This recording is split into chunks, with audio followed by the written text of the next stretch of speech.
I'd also like to acknowledge the Director of IMLOS, who is here with us, Attorney Jane Matumpaka. Moving on, maybe we will just take a break when VP Concepcion comes, but let's move on to the main event, which is, of course, what we're all here for, to hear our special guests discuss Russia-ASEAN relations. So it is my pleasure to introduce to you our main speaker. To some of you, I think, our speaker needs no introduction, as he has spent time here in the Philippines in the past. He mentioned that he's been here for 9 visits, including a stint at the Center for Integrative Development Studies. Today he comes to us as the director of the ASEAN Center, Moscow State Institute of International Relations of the Ministry of Foreign Affairs of Russia. Dr. Viktor Sumsky is a leading Russian expert and writer on Southeast Asian political history and development, and is East Asian security studies. He worked previously with the Soviet Foreign Ministry, Institute of Oriental Studies, and the Institute of World Economy and International Relations in Moscow. Earlier this year, he received a Medal Order of Merit for the Motherland, second grade in Russia. To speak to us now on Russia-ASEAN relations, please join me in welcoming Dr. Viktor Sumsky.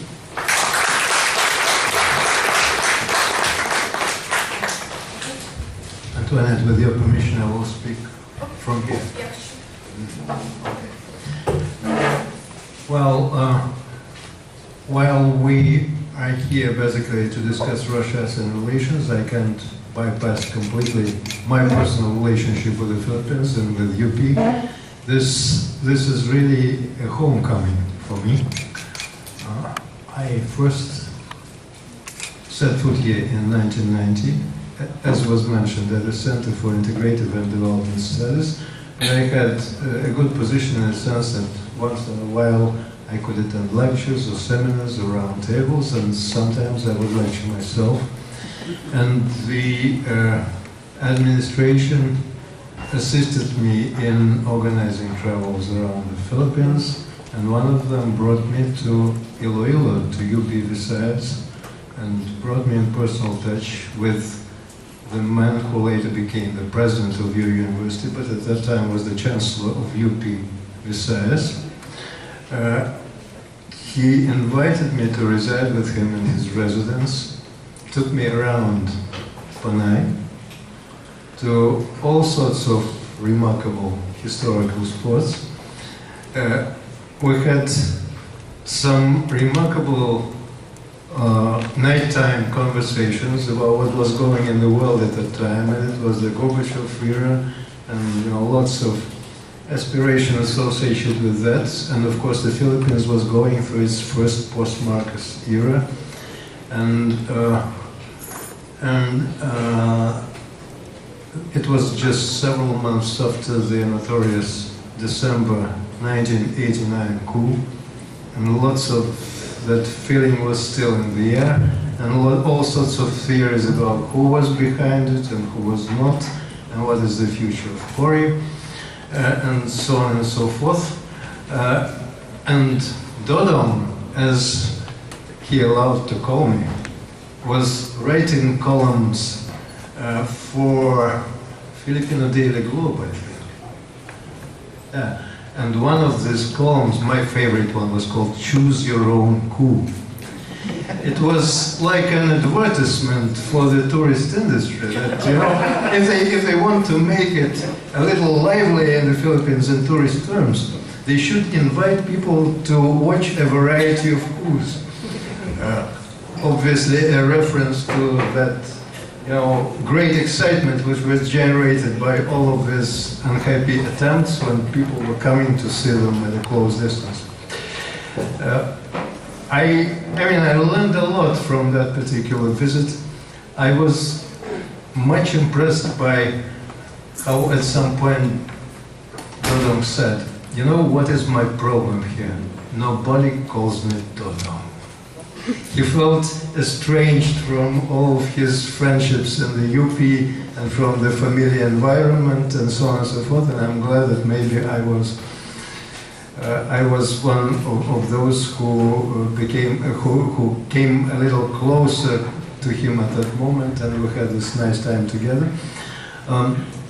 Anyway, thank you very much for coming today to this presentation and for all the nice things. You also helped to arrange me at the time appearances at the local radio, interviews, lectures. I remember all that very fondly. Now, getting back to our subject, there is an interesting similarity which makes me feel in a kind of back to the future way. I mean, so many things about the atmosphere in which this visit takes place reminds me of 1990. Russia is all of a sudden popular again. The Philippines is once again going through an important transition from something that was pretty well known to the less known future. And certain hopes are generated by this. All this against the background of the 40th anniversary of diplomatic relations between our country and yours, and also on the verge of the 50th anniversary of ASEAN next year, when the Philippines will be chairing the association. So let's talk a little about how ASEAN looks on the threshold of its jubilee, and in fact as a partner of the Russian Federation. I think that the distinguished founding fathers of ASEAN, who signed the Bangkok Declaration in 1967, had we been able to resurrect them now and to show them what has become of ASEAN, they would have been absolutely amazed. Well, no more of this geopolitical context, which was very instrumental to the appearance of ASEAN. No more bilateral confrontation between USSR and the United States, between communism and capitalism. ASEAN is no longer a sub-regional grouping. It is an organization which encompasses the whole region. And the countries which, and the region which seemed to be so problematic in 1976, we vaguely remember now that it was the arena of one of the hottest and most painful conflicts of the Cold War era. None of that is here anymore. ASEAN, above all that, has been able to develop a whole network of very important Asian and global connections. And this is, of course, a sign of the prestige which it has managed to develop. And the prestige is not just an empty word, it's a result of the fact that ASEAN proved its practical usefulness in regional and to some extent in global politics. We all know this formula, the ASEAN way, behind which stands the very strong intention to seek compromise, to move in a gradual step-by-step way towards some kind of accepted solution when it's impossible to reach a compromise instantly, and to do it in the spirit of self-respect, without any attempt to intervene in the affairs of other countries, well, to the point that, you know, I mentioned briefly the enlargement of ASEAN. What is remarkable about this enlargement is the fact that the countries which came in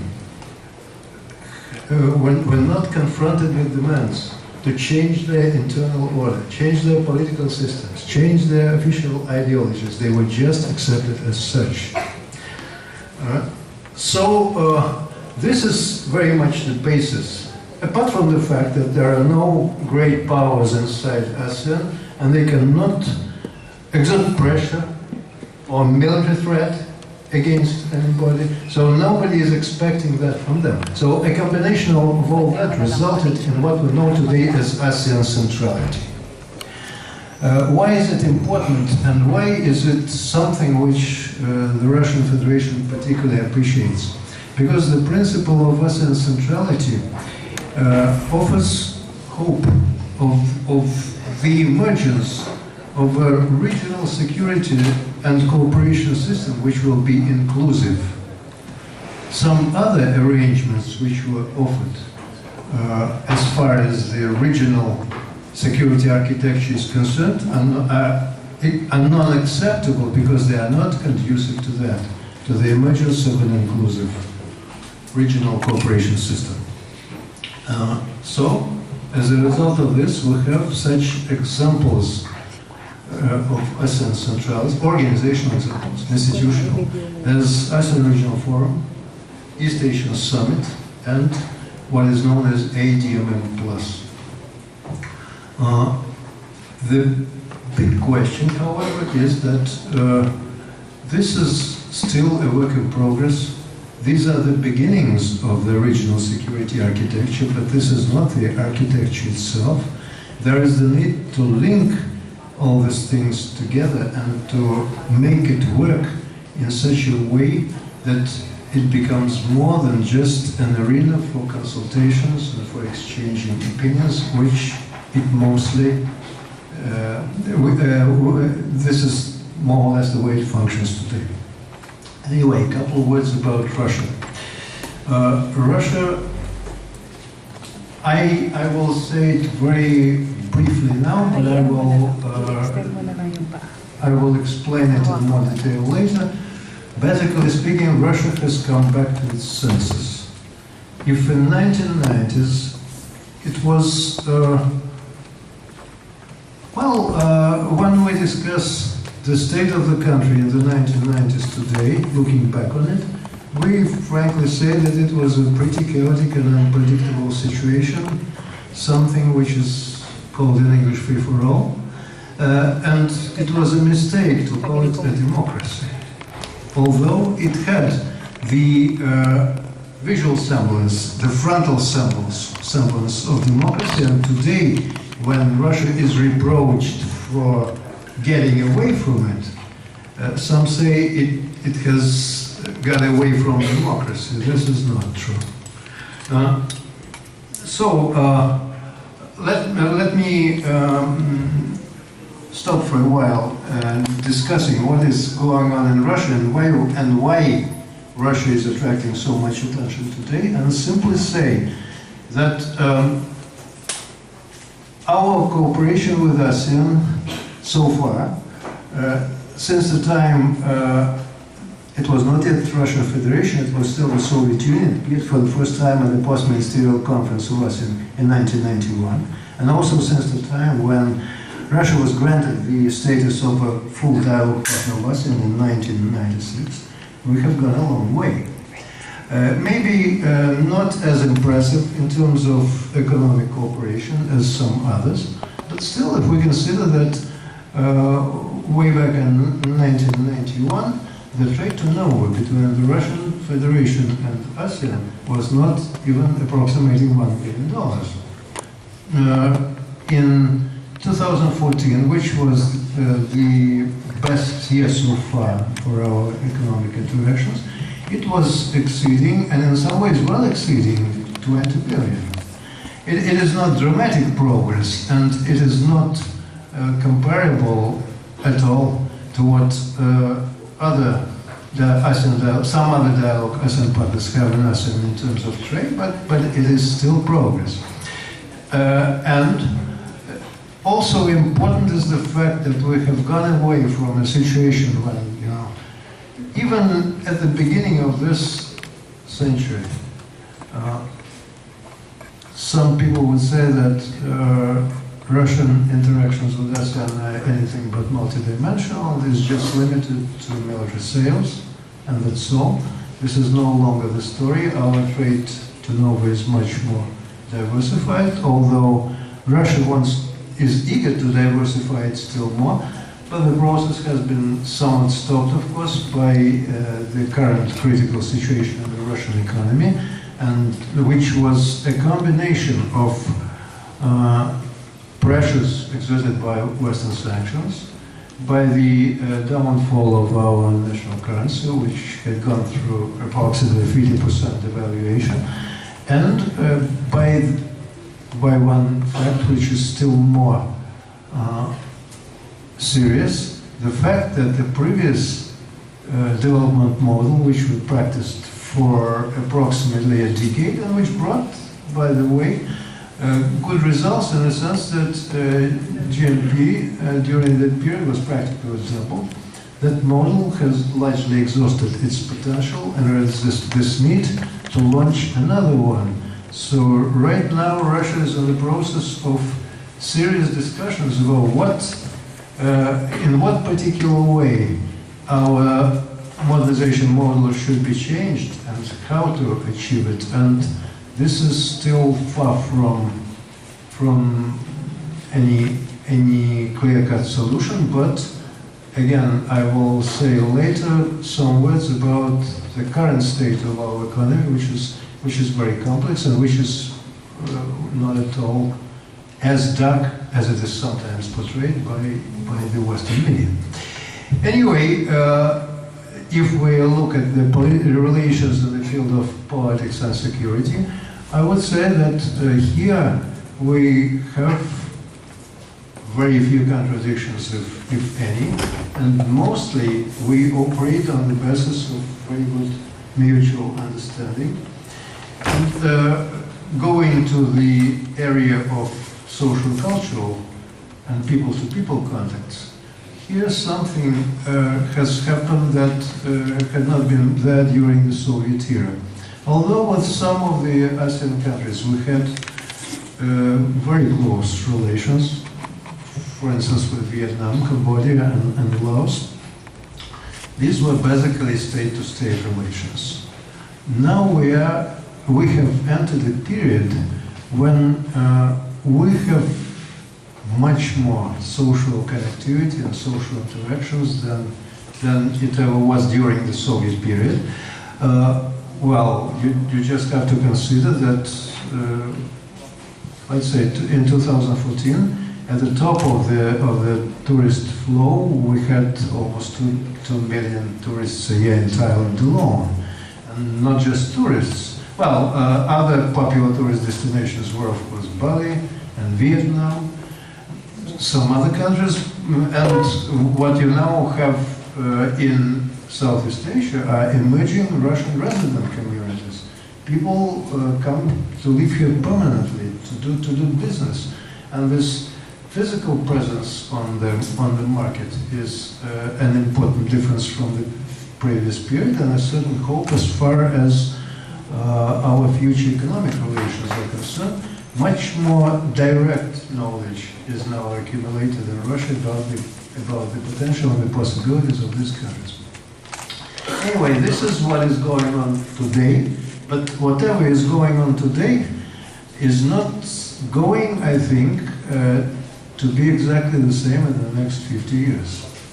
And let me tell you why. Something has happened not in Southeast Asia or East Asia itself, which, well, these places remain relatively peaceful compared to some others, like the Middle East, like the Northern Africa, like Eastern Europe. But the important thing is something has cracked in the international security system. Or, to be a little more frank, and this is in the spirit of times, I think in the spirit of the present Filipino presidential administration, which likes to call a spade, I do not think that there is any more such a thing as European security system, or for that matter, the global security system. So we are only at the beginning of a period when these things have to be reconstructed practically from scratch. And it turned out so that Russia appeared on the forefront of this process. So, how and why it happened? And why exactly Russia was chosen as the target of what I would call instances of unprecedented pressure of one great power against the other great power in this particular moment. By the way, what is also remarkable about this new situation is the fact that for almost 20 years we were told, okay, the era of great power confrontations has gone forever. This is not going to emerge again. No longer there will be around what was known as traditional threats. In other words, threats associated with rivalries between great powers, with arms races, with military confrontations. That is gone. Of course, an important prerequisite was not just the end of bilateral conflict, but also the fact that there was only one preeminent power which absolutely dominated the global scene. And of course everybody was now building capitalism, and of course everybody was now establishing democratic political rule, and so on and so forth. So this is basically the formula of what was known for a while as the end of history. And now, I think nobody can deny anymore that history in its traditional form, well-known form, is back. So let me dwell a little on the issue why and how. In fact, the process that we may roughly describe as movement towards multipolarity in international affairs was already developing during the Cold War era, in the form of, the rise of what somewhat later became European Union with unified Germany as its core, the rise of Japan and other East Asian miracles. But then the process continued under the guise of unipolarity in the 1990s and in the early 20th century. We saw the emergence of these new powers, China, India, Brazil, and a very quick one, and then, of course, Russia as well, after it came over its chaotic period of the 1990s. So at some point the United States was confronted with the fact that if it does not do something, and if it doesn't go into what is called in America preemptive action, this process may go before long too far. And of course, what was happening to China was a major alert, because it was nothing seen in previous history. The kind of growth and the potential for quick growth which China demonstrated. Somewhere between the, first of course, you had all these interventionist exercises of the Bush administration, then comes Obama, the peacemaker, the Nobel Prize winner, and somewhere on the borderline between the first and the second Obama administration, there was this plan to go forward with the two huge integration schemes, Trans-Pacific and Transatlantic. I do not think for anybody in this audience it is a secret that these were not so much economic integration as geopolitical designs. And, consider just the fact that in that scheme of things, Russia would be left out of the transatlantic thing and China out of the trans-Pacific, but more than that. Of course, nobody ever said that publicly, but if we just consult what was happening in real life, we would see that while promoting these initiatives, these pseudo-economic initiatives, the administration was at the same time going into political exercises designed to cut China away from Asia. And this was what was happening in and around the South China Sea, and to cut Russia away from Europe. in Ukraine. Of course, what was going, let's put it this way, on the Ukrainian front was much more dramatic than in Asia. Americans were still behaving in a more cautious way. Probably they understood, like everybody understood, surprisingly, that this dual movement on the transatlantic and on the trans-Pacific direction is practically bringing China and Russia together.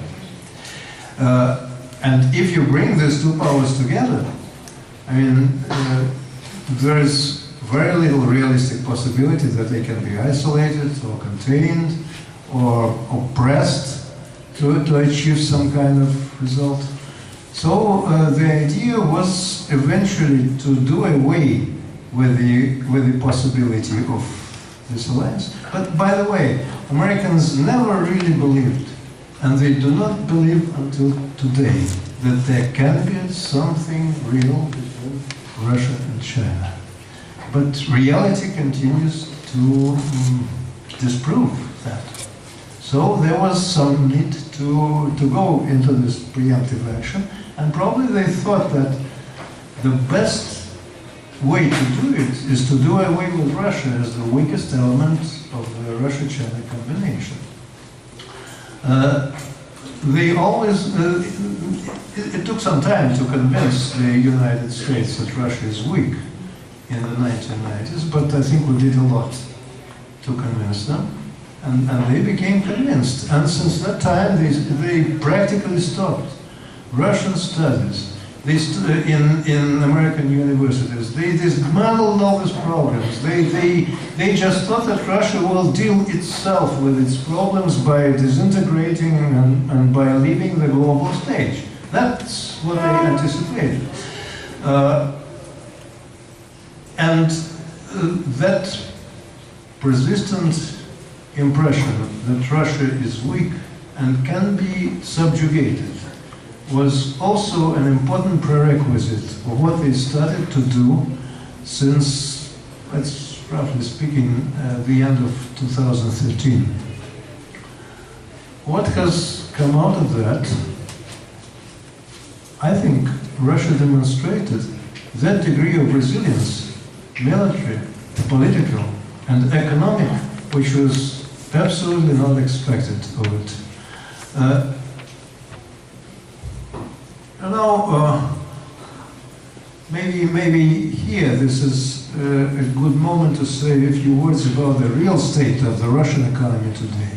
Some of you may remember that in 2015, when when Obama was doing his State of the Nation address, he said that as a result of the sanctions, the Russian economy is now in tatters. If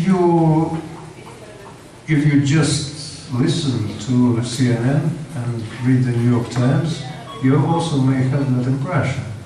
But if you go deeper into the analysis of what is going on in the Russian economy today, you will discover that it is going through a rather lively process of diversification, of import substitution, of generating and new industrial facilities and modernizing its industrial base. In fact, just the day before yesterday, I think in the business world, I read an interesting analysis by Bloomberg. Bloomberg, after all, is a professional consulting firm, which has a different look at things from the business perspective, from the business angle, than these popular media organizations. So Bloomberg is basically telling us that Russia is on the verge of a rise in investments, if not an investment boom, and that a whole set of transnational companies is now looking at Russia as a very attractive field for investments, and they are, unlike some Russian economists, forecasting the beginning of growth finally, after a 3-year period of crisis and stagnation, well, first of all this year, although it will be not significant.